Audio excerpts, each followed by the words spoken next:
Les poids lourds sont de gros véhicules, mais avec des systèmes clés similaires à ceux des véhicules particuliers et des véhicules utilitaires. Toutefois, le bon fonctionnement du système de suralimentation et de refroidissement du moteur est crucial pour ces poids lourds. S'ils doivent approvisionner des commerces, ils sont supposés parcourir des centaines de milliers de kilomètres. Une immobilisation n'étant pas une option, il est essentiel d'éviter et de corriger toute défaillance prématurée des équipements. Aujourd'hui, nous allons faire l'entretien d'un modèle de camion populaire. Regardez cette vidéo pour voir comment nous réparons quelques problèmes sur un Scania R450. Nous allons rechercher les pannes du système de refroidissement et de suralimentation du moteur et régler les problèmes. Entre autres, nous allons vérifier et remplacer l'intercooleur et le turbocompresseur. Un gros véhicule implique de gros travaux. Mais pas d'inquiétude, les experts de Nissan sont là pour vous aider.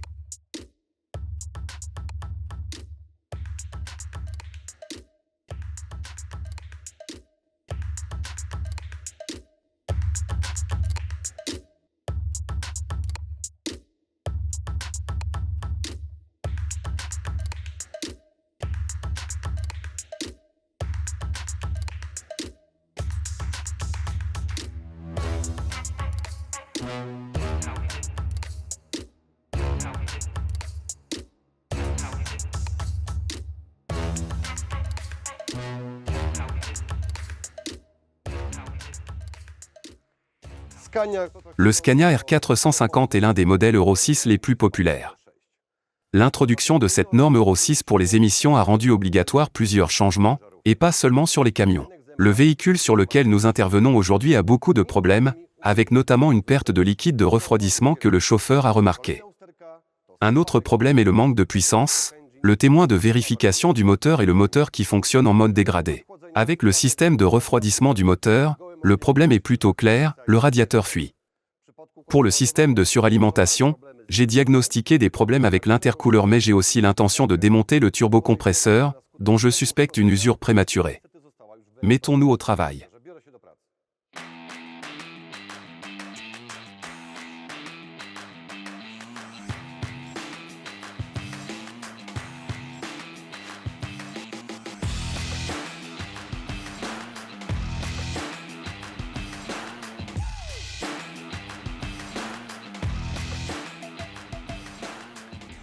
Examinons l'ensemble que nous avons démonté du Scania. Voyons ce que nous avons.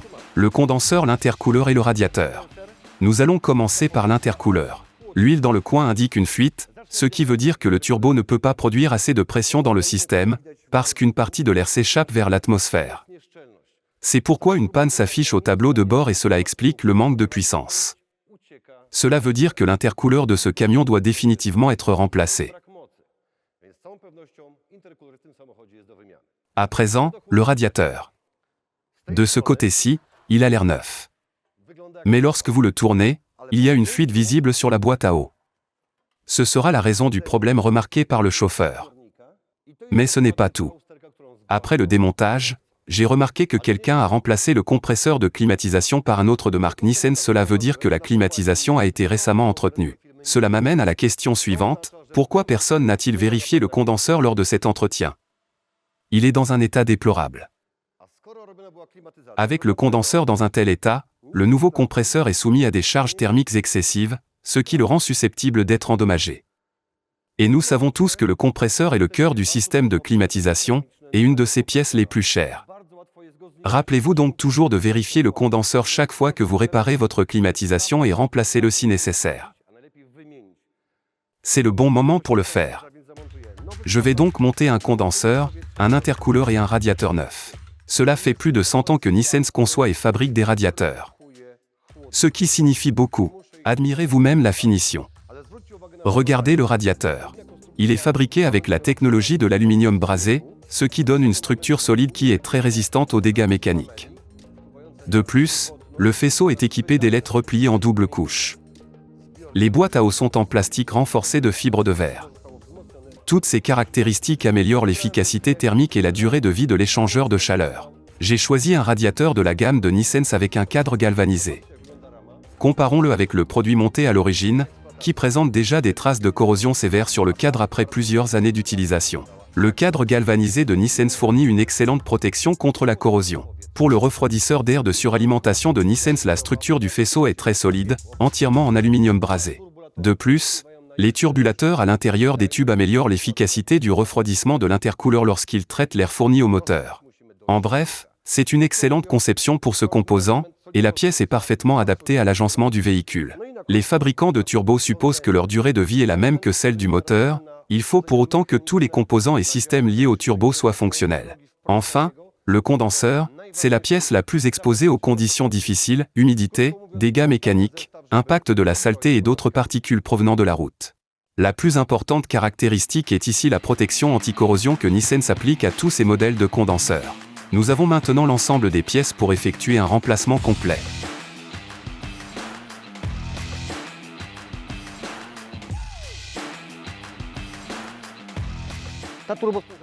Ce turbocompresseur fonctionne encore, mais regardons-le de plus près. Une fuite d'huile est visible sur tout le pourtour intérieur, même sur la surface de la roue du compresseur. Cela indique des roulements et des joints qui sont détériorés ou cassés, ce qui explique pourquoi de l'huile se trouve à l'intérieur. Dès lors, le turbocompresseur laisse passer de l'huile vers le moteur via l'intercooleur et le moteur la brûle, ce qui pollue les gaz d'échappement. Le turbo fonctionne mais il est endommagé, ce qui affecte le fonctionnement du moteur. Cela signifie que le turbo doit être remplacé.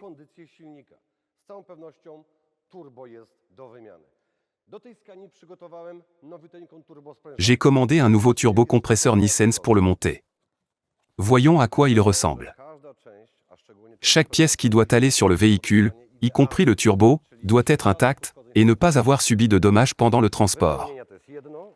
C'est pour cela que je fais très attention à l'emballage et à ce qu'il y a à l'intérieur. Voici à quoi ressemble le tout nouveau turbocompresseur Nissens tout droit sorti de son emballage. Nissens ajoute un kit de montage dans la boîte du produit, comprenant tous les joints nécessaires, adaptés au turbocompresseur et au véhicule. Il y a aussi une seringue avec de l'huile d'amorçage, étant donné que le turbo doit être prélubrifié avant son montage pour éviter qu'il ne démarre à sec. L'emballage comprend aussi des instructions de montage, un guide étape par étape sur le montage correct du turbocompresseur. Les débutants vont le trouver particulièrement utile. Pour les professionnels expérimentés, le guide servira de liste de contrôle. N'oubliez pas, chaque étape est cruciale et doit être effectuée pour assurer la bonne installation de la pièce du premier coup et son fonctionnement sans problème pendant longtemps.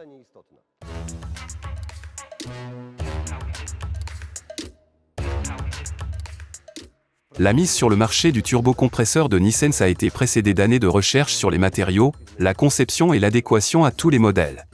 Les ingénieurs de Nissens ont testé et validé tous les modèles de turbo pour garantir leurs excellentes performances et leur longévité. Mais avant de commencer le remplacement, vous devez vous assurer que vous disposez de toutes les pièces nécessaires liées au système de suralimentation et qui influencent directement le fonctionnement du turbo. J'attire votre attention sur ces deux tuyaux d'huile. L'un est la conduite d'alimentation en huile du turbo, l'autre la conduite de retour.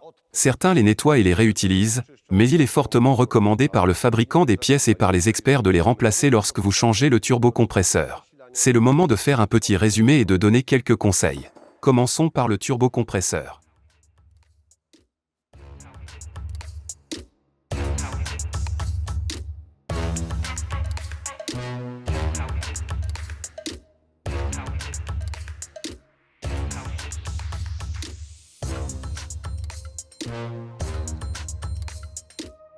Cela exige un diagnostic approfondi des systèmes qui entourent le turbo, par exemple le système d'admission d'air.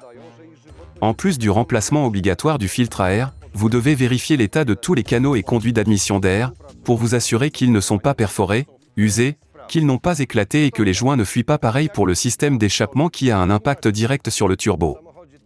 Vérifiez si le GR ou le filtre à particules diesel, FAP, n'est pas bouché et si les gaz d'échappement sont évacués correctement. Sinon, le turbocompresseur va souffrir d'une trop grande contre-pression de recirculation des gaz d'échappement, ce qui va entraîner des problèmes du palier de butée et de la turbine. De plus, vous devez toujours vérifier la ventilation du carter pour vous assurer qu'il fonctionne correctement, que ses vannes ne sont pas coincées, ou que le séparateur d'huile n'est pas colmaté. Le cas échéant, la haute pression à l'intérieur du carter va limiter le débit de retour de l'huile venant du turbo, causant l'éclatement du joint de l'arbre et l'écoulement de l'excès d'huile qui sera brûlé par le moteur.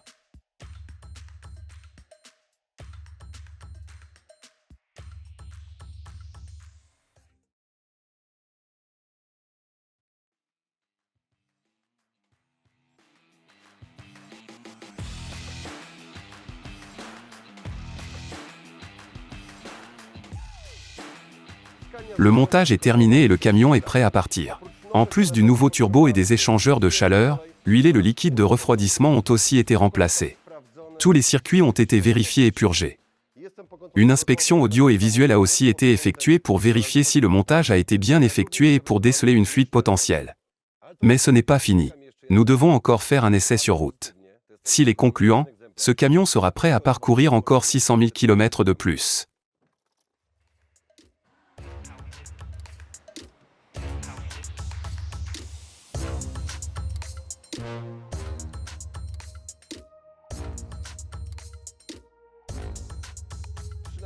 Ne rognez pas sur les coûts lorsque vous réparez des camions. Les conséquences pourraient être coûteuses.